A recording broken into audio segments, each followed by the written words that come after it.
Mezarlık değil ha.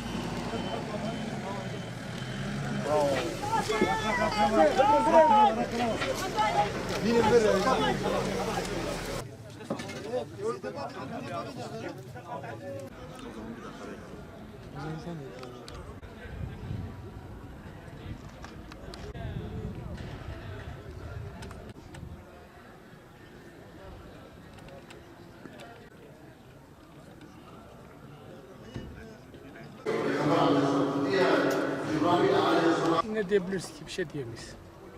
Bu acı paylaşılır ancak anlatılmaz.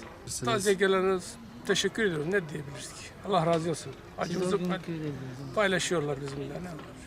Aynı yerdeydim, aynı yerdeydim. Nasıl oldu? Bir tane havan attılar, patladı. Koştuk, baktık yaralı yok. Geri döndük, dedik kaçın, bunlar bir tane daha atacaklar büyük ihtimal. Bir dakika geçmeden ikincisini tam kalabalığın içine attılar. 6-7 çocuk hepsi de ağır yaralı şu anda. Tam aile içine düştü. Yani millet kendine dikkat etsin. Biz gelmez diyorduk, bak ummadığımız şekilde bize köye geldik. Köyümüze yetişmez diyorduk. Bizden sonrakiler dikkatli olsun yani. Böyle patlama oldu mu hemen saklansınlar.